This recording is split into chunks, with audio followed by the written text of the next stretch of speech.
I don't think we need black film per se. I think we need our experiences represented. And it's a similar question about black history. It's a similar question about black anything. We are integral to this country. It's not just like there's America and then there's some black stuff. There is no America without the black stuff, first of all. So it really is American film. And I would kind of hope people to use that language when talking about some of this. Don't think of it as some other thing. It's the core, essential thing. Like our experience here helped America be more what it's supposed to be. America claimed freedom and had slaves. That was kind of hypocritical. We're not free. All right, we're not really America then. So we help that, and I think we can do things like that for all sorts of other aspects of this country, culturally, through film, etc.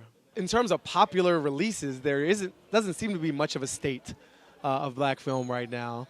And everything I keep hearing is all comes back to Tyler Perry. And it's like, well, Tyler Perry did this, and Tyler Perry did that, and he's a great businessman, and he's employing black people, and he's doing this, and he's doing that. And someone asked me after the book came out, what did I think of Tyler Perry? I took a little bit of a dig at him in the book and said he's only made one film. Because the plot lines are pretty repetitive, and the themes are certainly quite repetitive and sort of in your face. But I did an exercise with Tyler Perry specifically because I didn't want to just judge it based on what my friends were saying. I watched most of his movies before I opened my mouth. It's a little something I call research, and I like to do it sometimes before I express an opinion. Not all the time. Sometimes I just don't care, and I'll mouth off ignorantly. In this case, I didn't want to do that. So I watched these movies, and I realized, okay, they're not as horrible and simple as I had feared. They're not as good as I would like.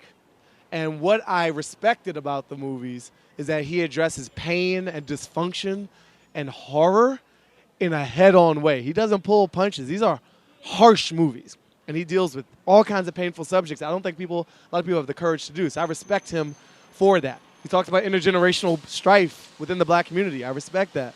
What I have problems with is that they're just so simple. They're so heavy-handed. There's no subtext. There's no nuance. There's like the extreme black woman who just wants money. And she's literally grabbing money from the brother down the street. And there's a light-skinned brother. He does this and this. It's like, yo, can we get a little real personality here? Like, I don't know those archetypes. I know all kinds of black people, but those are so extreme. And in the end, Jesus saves everybody. Like, that's it. It's like always wrapped up in a bow in a church ceremony. So the storyteller in me gets a little frustrated at how simple some of those stories seem to be. But I also do have to respect the emotion and the dark places he's willing to go, even as I criticize him for that. So what I hope for black film and for all film, but especially black film, as we get into this new model of content and media where we can find new ways to fund projects through crowdsourcing, through sponsorship, where we can release films in whole new venues. Netflix is doing this. Hulu's doing that. YouTube's now investing in content. Where we can propose our own audience and create our own community through Vimeo and other services, that we rely less on permission from someone else to give us the right and the authority to tell our own stories, that we find ways, which we always have, especially as black people, to tell our stories in all the beauty and vary and realness that blackness entails. My name is Baratunde Thurston. I'm the author of How to Be Black, and you're watching Real Black.